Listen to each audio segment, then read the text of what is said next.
এটা তাকায় না। সুপ্রিয় দর্শক, আসসালামু আলাইকুম। স্বাগত জানাচ্ছি আয়ন টিভির সাপ্তাহিক আইন বিষয়ক অনুষ্ঠান লিগাল টক উইথ আনোয়ার খানে।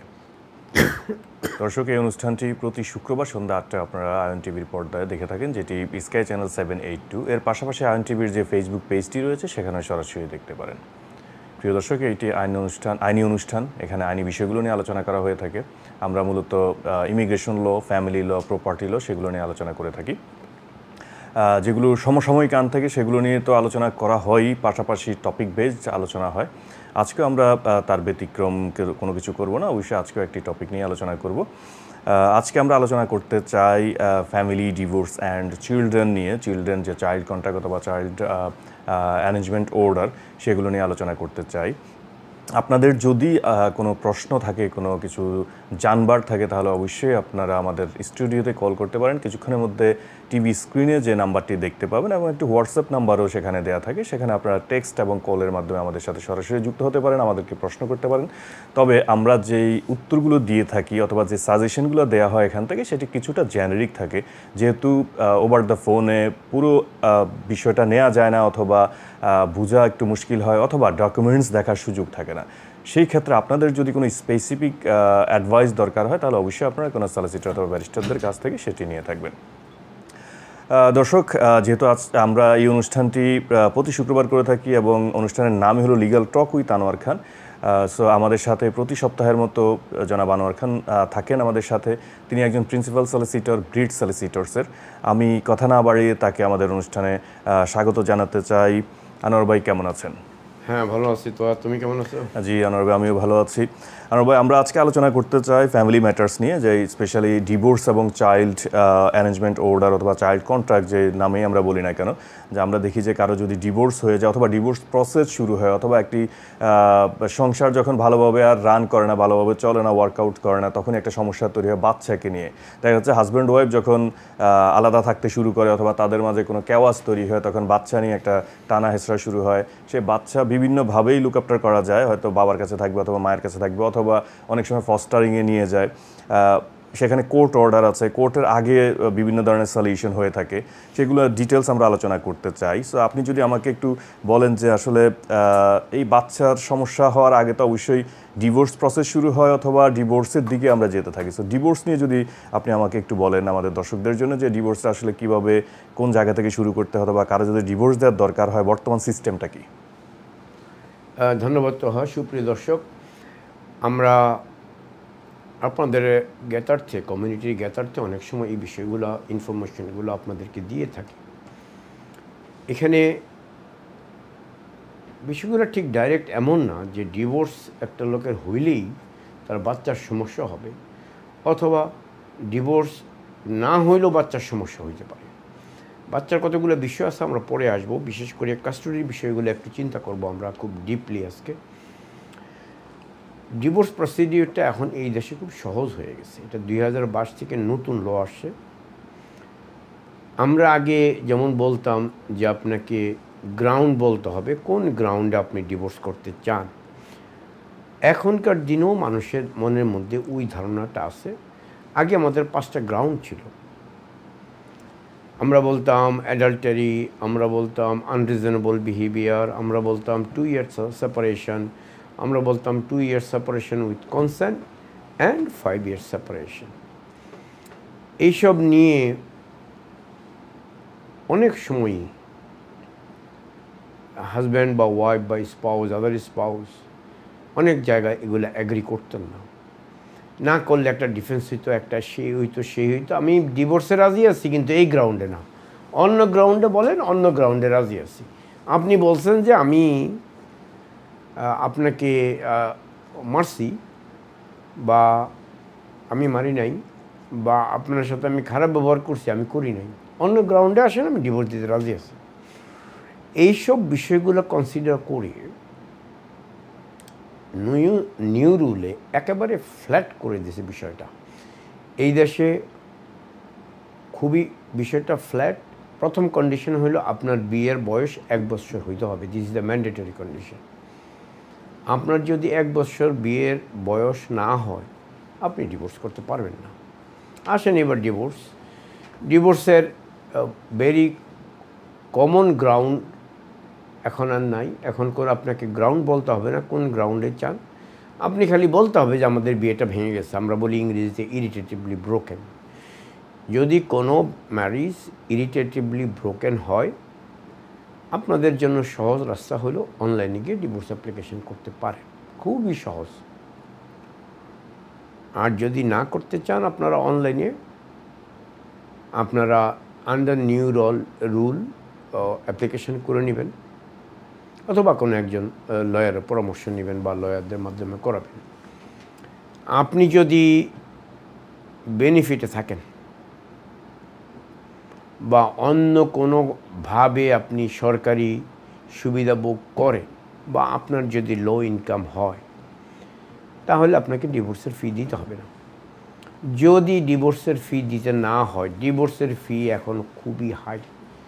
আগে ছিল 550 পাউন্ডস, এখন এটাকে 593 পাউন্ডস করে দিয়েছে। তো এই গেল আপনার খুবই সহজ বিষয়। পরবর্তী প্রক্রিয়াগুলা আরও সহজ করা আছে।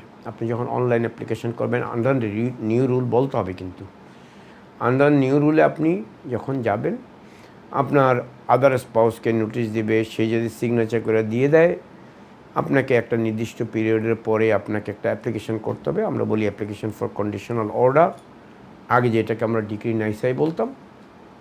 এখন এখানে খালি একটু শাব্দিক পরিবর্তন হয়েছে।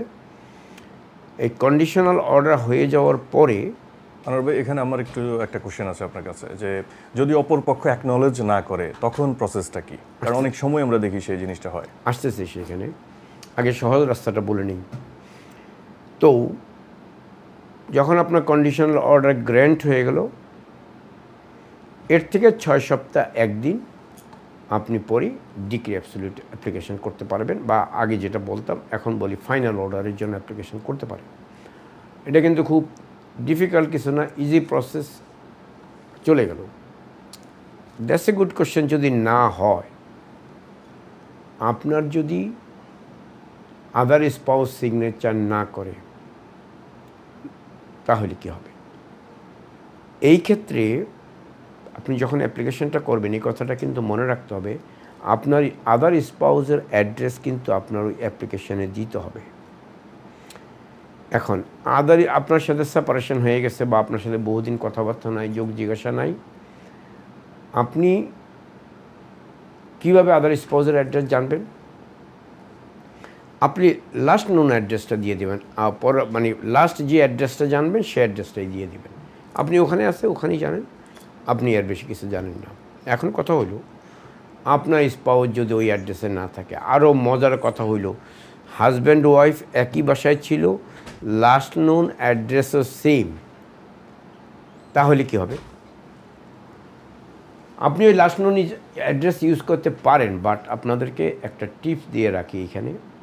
আমরা বলি প্রসেস সার্ভার, ট্রেসিং এজেন্ট, বিভিন্ন নামে কিছু লোকজন আছে যারা আপনার হাজব্যান্ডের, মানে আপনার আদার স্পাউসের নাম এবং ডেট অফ বার্থ জানলে মোটামুটি তার অ্যাড্রেসটা করে খুঁজে দিতে পারবে। এটা আপনার 1 সপ্তাহের বেশি লাগার কথা না। যদি সে বেনিফিট সিস্টেমে থাকে তাহলে তা আরও সহজ, খুবই সহজ এটা। তো সবচেয়ে বুদ্ধিমানের কাজ হবে প্রথমে আদার স্পাউসের অ্যাড্রেসটা কালেক্ট করে তারপরে অ্যাপ্লিকেশনটা করা। এটার জন্য কি কোর্টের কোনো হেল্প নেওয়া যেতে পারে কিনা? এই মুহূর্তে ট্রেসিং এজেন্টের জন্য কোর্ট লাগবে না, বাট পরবর্তী সময় লাগবে।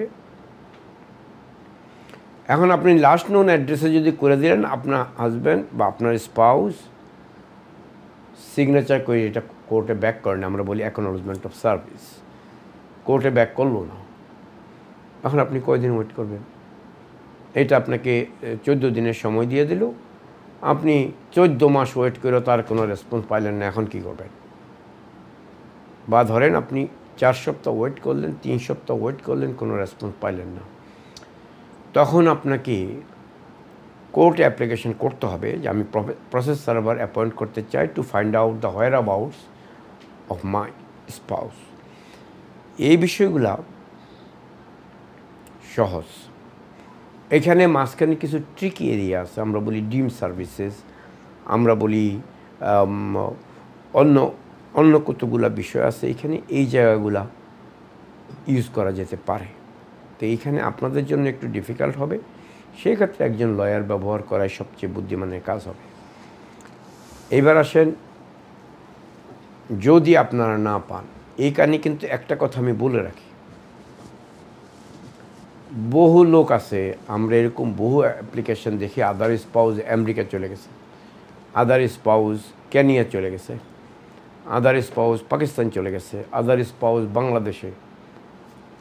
যদি ওইসব দেশের ঠিকানাও আপনি জানেন,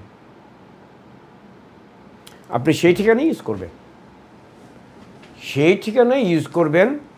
কোর্টকে তখন অ্যাপ্লিকেশনের সময় আমরা আরও একটা অ্যাপ্লিকেশন দিয়ে দিই, সেটা বলি যে the service will be delivered by an agent to the spouse address. এই যখন করা হবে তখন আপনার স্পাউস যেই দেশে আসে সেই দেশে আমরা একজন এজেন্ট নিয়োগ করি আগে, ইউজুয়ালি লয়ার। ওই লয়ার ওই ওই জায়গাটা চিনে, ওই এলাকাটা চিনে, তাকে একটা ছবি দিয়ে দেওয়া হয়। এই ছবিটা নিয়ে সে ওই বাড়িতে যায়, গিয়ে দেখে সে ওইখানে ওই লোকটা আছে কিনা, তার কাছে হ্যান্ড ওভার করে। এই হ্যান্ড ওভার করার পরে যেই হ্যান্ড ওভারটা হয়ে গেল, সে সিগনেচার করুক বা না করুক, আর এইটা যদি প্রসেস সার্ভার আপনাকে বা এজেন্ট যখন এই কোর্টকে লিখবে যে আমি সোয়েন্সো পার্সনের ছবি নিয়ে গেছি, আমি দেখছি ওই লোকটাই ওখানে, সে নিজেকে যদিও পরিচয় দেয় না, তার নাম এই, বাট ছবির সাথে ইউজুয়ালি নাম পরিচয় দেয় না, সে মিস্টার করিমউদ্দিন। আমরা একটা অ্যাড্রেস দিলাম, বাংলাদেশে সিলেটের অমুক জায়গায় থাকে। এখন একজন লয়ার সেই সিলেটে গিয়ে তাকে জিজ্ঞাসা করলো, ভাই আপনার নাম কি করিমউদ্দিন? সে কিন্তু স্ট্রেট বলে দেবে না, আমার নাম করিমউদ্দিন না। ইউজুয়ালি 90 বা 80% ক্ষেত্রে তারা এই নামগুলো স্বীকার করে না। তখন ট্রেসিং এজেন্টের কাছে বা এজেন্টের কাছে যেই ছবিটা থাকে, সেই ছবির সাথে সে মিলায়, সে বলে এটা কি আপনার ছবি? তখন বলে হ্যাঁ এটা। অনেকে বলে না এটা আমার ছবি না, এটা আপনি অন্য এক লোকের, আমার ভাইয়ের, আমার কাজিনের, এগুলো আমার ছবি না, চেষ্টা করে অ্যাভয়েড করতে।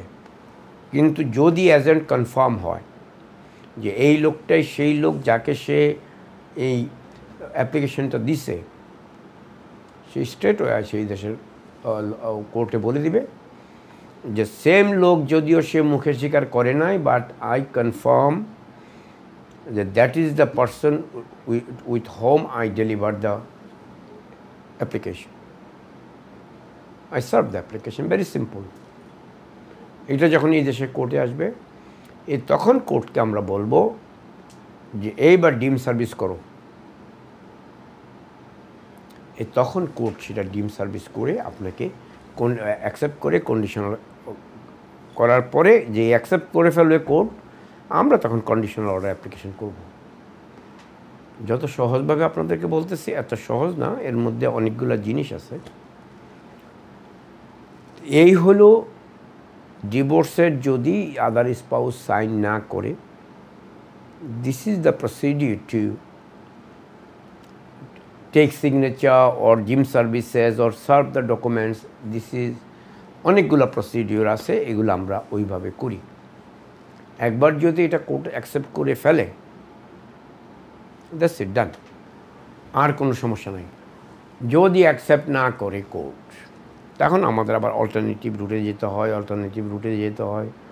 এরকম বহু রকমের ঘটনা হয় ওই সব জায়গাগুলোতে। আপনাদেরকে একটা কথা বলে রাখি, আমরা আগে বলতাম একটা ডিভোর্স অ্যাপ্লিকেশন 3 to 6 months, এখন কোর্ট বলে দেয় 6 to 9 months।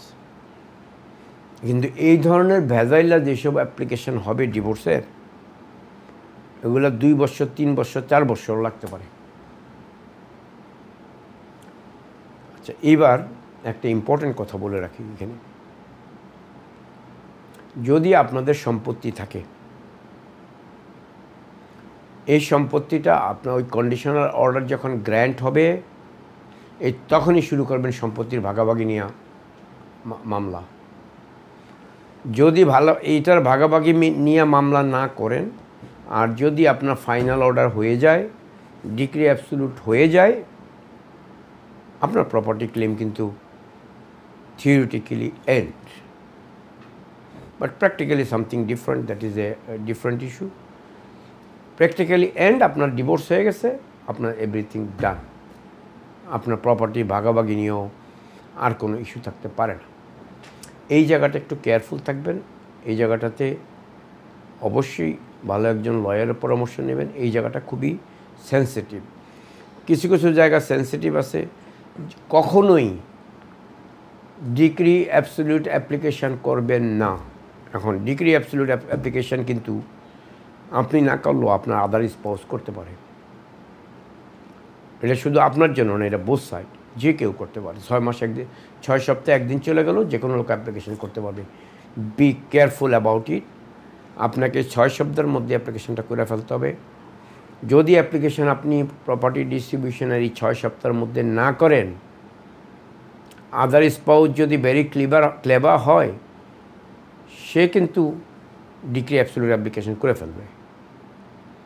Decree absolute application যখন করে ফেলবে, ডিক্রি অ্যাবসলিউট গ্র্যান্ট হইতে 5 থেকে 6 দিন 7 দিন লাগে। কোনো কোনো সময় একদিনের 24 ঘন্টার মধ্যে ডিক্রি অ্যাবসলিউট চলে আসে। Be careful about it. এইখানে ফাইনাল অর্ডার হওয়ার জন্য কোনো টাইম লাগে না।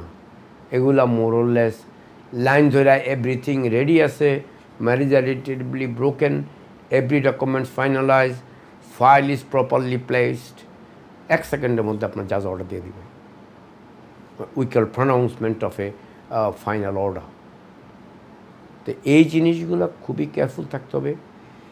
এই 6 সপ্তাহের বাহিরে আপনারা কোনো দিনও সময় নেবেন না। নিছেন, পরে আমাকে এসে বলতে পারবেন না, ভাই আমি বলবো আমি তো বলছি, আপনাকে এই কথা বলছি। হ্যাঁ, যদি আপনারা কোনো কারণে মিস করেন, একেবারে এই যে আপনাদের দাবি থাকবে না, থাকবে, আছে, রাস্তা আছে, কিন্তু ওগুলো বড় কমপ্লিকেটেড রাস্তা। আপনি কমপ্লিকেটেড রাস্তায় যাবেন কেন? এই হলো ডিভোর্সের মোরলেস একটা সংক্ষিপ্ত আলোচনা আপনাদেরকে করা হলো। এটা যত সহজভাবে আপনাদেরকে বোঝানোর জন্য আমরা এত সংক্ষিপ্তভাবে বললাম, বিষয়গুলো এত সংক্ষিপ্ত না। এখন আসেন হইল এই ডিভোর্সের ক্ষেত্রে বা স্পাউজের ক্ষেত্রে বড় সমস্যাগুলো কি হতে পারে। বড় সমস্যাগুলো হইতে পারে, প্রথম কথা হইল কাস্টোডি অফ দ্য চাইল্ড। এই কাস্টোডি অফ দ্য চাইল্ড কে নেবে? As per as law is concern, এই দেশে বাচ্চার কাস্টোডি নেবে মা আনটিল 18। এখন আমাদের একটি কল আছে, আমরা কলটি নিয়ে আসি। সুপ্রিয় দর্শক, আসসালামু আলাইকুম। কোথা থেকে বলছেন এবং আপনার প্রশ্নটি কি? ইসলাম জি, আপনার প্রশ্নটি। জি, আমি লন্ডন থেকে বলছি ভাই। জি, আপনার প্রশ্নটি বলুন। জি, আমার প্রশ্নটা হইছে যে আমি ইউরোপিয়ান সিটিজেন। জি। এখন এই দেশে প্রায় আমার 14-15 বছর হয়ে গেছে, আমি অলরেডি সেটেল। জি। এখন আমি গত 5 বছর অতিবাহিত হওয়ার পরে আর কি আমার ওয়াইফের আমি আপনার ওই যে ILR এর অ্যাপ্লাই করছিলাম গত 3-4 সপ্তাহ আগে। জি। তো আমি গত সপ্তাহে পাইয়া গেছি ইন্ডিপেন্ডেন্ট লিভ টু রিমাইন্ড। জি। ওরা শুধু ওইটাই দিছে আর কি ইমেলে কাগজে, কিন্তু ওরা কোনো বায়োমেট্রিক কার্ড ইস্যু করে নাই, কিছু বলে নাই, এবং ভিসার ব্যাপারেও কিছু বলে নাই বা কোনো ইমেল পাঠায় নাই। এখন আমাদের কি করণীয় এই জিনিসটা একটু বলবেন আগে, কারণ আমি নিজে হামাইয়া দেখছি ওই ওয়েবসাইটে অ্যাপ্লাই করন যায় না ভিসা। জি। আর আপনার কোনো সাপ্লিমেন্টারি কোশ্চেন আছে? না না। জি দর্শক, আমাদেরকে একটি বিরতিতে যেতে হবে, আপনি আমাদের সাথেই থাকুন। আমরা বিরতির পরে এসে আপনার প্রশ্নের উত্তরটি দিচ্ছি।